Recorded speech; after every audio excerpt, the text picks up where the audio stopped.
Let me show you my countryside through these old headlights. We can take this road as far as you want to go.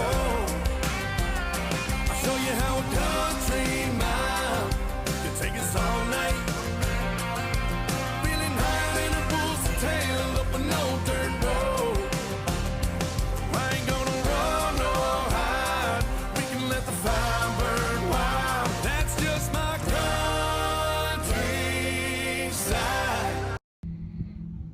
Whew. All right, guys. So this is our 2022 first garden that we've put in.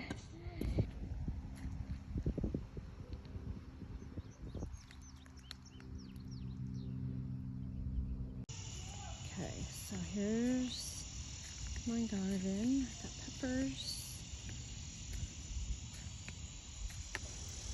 Hey guys, what's up? Welcome back to our channel. Here in my garden is where I am going to be shooting today's video, because we're going to be talking a little bit about the style of garden that we have chosen to go with while building our raw land homestead here in the Piedmont area of North Carolina. Talk about a little bit of a tongue twister there. But here I wanted to do this video because I see a lot of different styles on like garden methods, as far as like, you know, raised bed or in ground and no-till and just all these different methods. And I ran through each and every single one of those methods when preparing to come onto our homestead, knowing that we're going to be doing a larger scale garden. So in North Carolina, we have, most people, not all, we have very rocky and clay-like soil. So the method that I had used in Arizona was a raised bed garden. It was just like I would say maybe a 6-inch by 1-inch or 2-inch pieces of boards that were kind of put together, and that created my garden. In Ohio, we went ahead and did a raised bed that was kind of raised above the ground because we were kind of on a slope, and we did it along the side of the house. So on this one side, it was kind of on the ground, and then on the other side, it had like a stilt to kind of make it level. So I've done both of those methods. I've done container gardening. I've done, you know, like the little herb cans inside your house, the DIY things, lots of different ways. I've done grow bags, lots of different methods for gardening.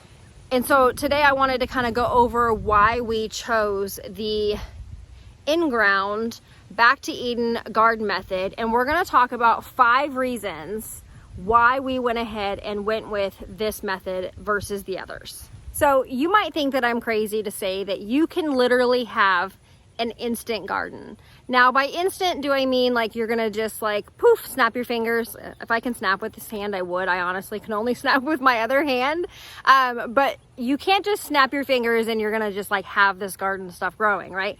So what I mean by that is that when we moved onto this homestead, we were able to get our cardboard, we were able to get some twine to kind of map out where each bed was gonna go to make sure that everything was nice and straight. We were able to get some wood chips, and we were able to get some compost. So those are the things that we grabbed a hold of when we first moved onto this property. Not even when we moved here, we actually built our garden first before the house was finished. But we went ahead and grabbed those materials, and we were able to build our instant garden. So can you build it pretty quickly? Yes, absolutely. Right when it was done, we went ahead and planted some plants. We hand watered everything for the first several months, all the way through up until winter when everything had kind of died.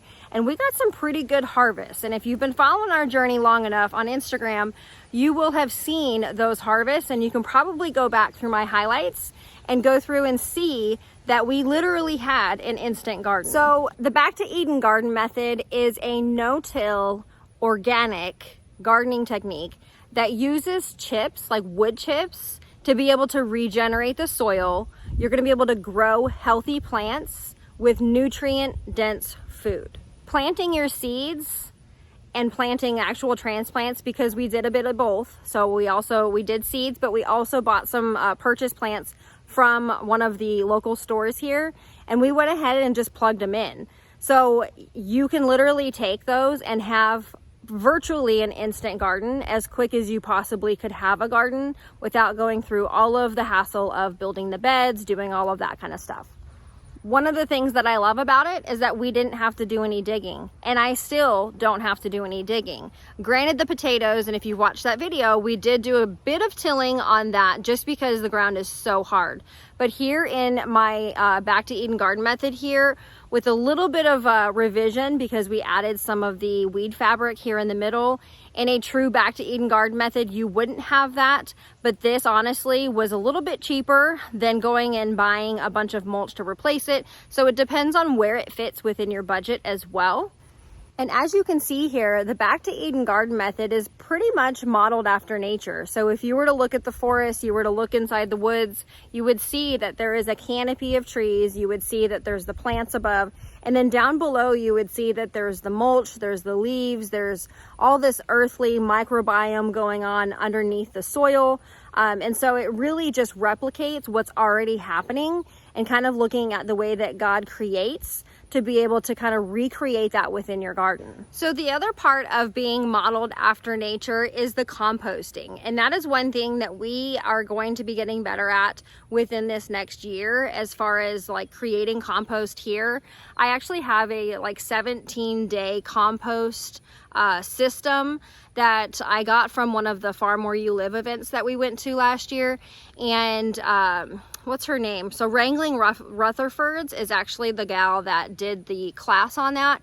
And so the only problem that we have here with creating our own compost is the compost bins are back located far away from a hose.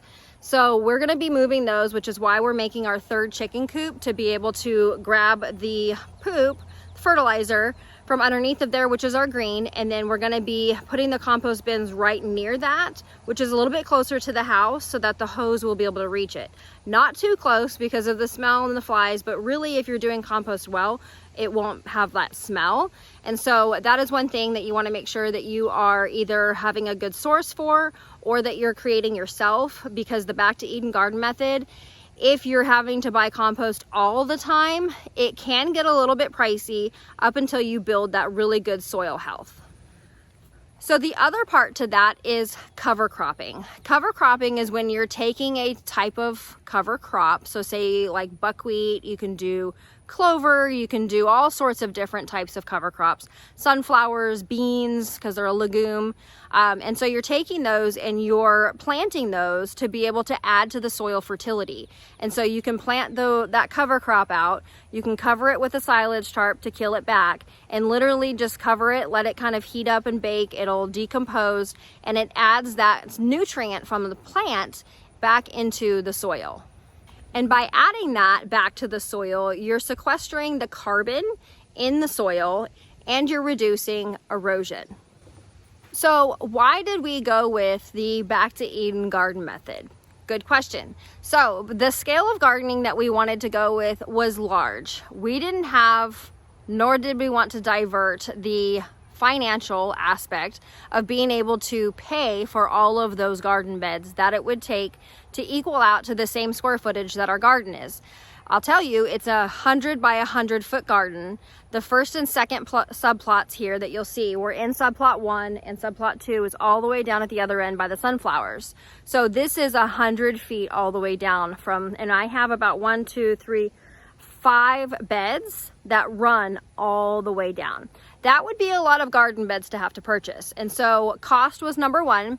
And also I wanted to improve the soil as well as watering. So because we are doing this in ground, you're not having to water nearly as much, and it doesn't lose that moisture that typically a raised bed garden will have issues with, which I have faced doing gardening in Arizona and Ohio.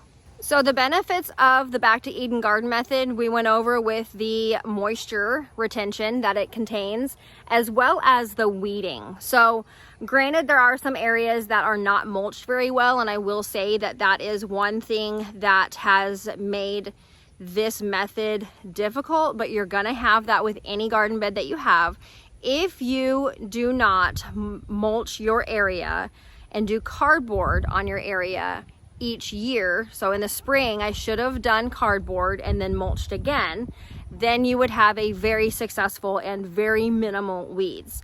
So the weeds that we have combated have not been since we added this mulch onto these beds here. When we didn't mulch them very much over in subplot 2 and over in subplot 3, we have realized that those weeds have creeped in with a vengeance. So if you're not doing a thick layer of mulch or, you know, gathered leaves, that sort of thing, then you will have more issues with those weeds. But if you're doing a really good job, weed suppression is amazing with this garden method. So again, going back to that initial startup cost with the garden beds, we weren't going to be buying a lot of those like metal ones. Also, a lot of those metal ones get really, really hot. And so you're kind of burning up some of the roots of your plants. The other issue was putting those all together and being able to finance those. So that is one thing that we are very happy with as far as this garden method, is because that really saved us a ton of cost. Otherwise, we would not probably be gardening on this level. And if we didn't have the water retention that we have here, granted we have irrigation now, because it does go through, like we just went through like a month drought here. So it is needed, but I don't think that we are nearly watering like we would with the raised bed gardens. Okay, so let's go over those 5 reasons of why I went ahead and went with a back to Eden garden. Less work, less watering, which is kind of less work, but less work like putting the beds together. Less weeding if you're mulching appropriately, less money to start up your garden, and you're improving the soil health. So those are my 5 reasons of why we went with this style of garden for our 100 by 100 foot gardens. So I will end this video with saying, grow a garden. Whatever garden style that you like, that you prefer, that works for you, that is going to produce food for your family. This is not a bashing other styles. This is just telling you what we have went ahead and gone with for these specific reasons. So whatever is going to grow your family food though, go do that. Like, please go do that. I am a big fan of just growing your food, growing whatever food that you possibly can. But I will encourage you guys that if you do garden, drop down in the comments what style gardening that your family does and why you went with those methods, because I feel like we can help each other, you know, other people within our community be able to navigate what works best for them and the reasons why. So here, this method is just one of our favorites. And if you do use the Back to Eden garden method, please drop down in the comments and let us know what you love about it, why you went ahead and went with that. It could be completely different from one of the reasons that I've listed here. Please hit the like and the subscribe button to make sure that you're staying notified of our future videos coming up. We talk about farming, we talk about chickens, we talk about gardening, all of the homesteading things, and a little bit of homeschooling. But anyways, we will catch you on the next video. We appreciate every single one of you. Bye-bye.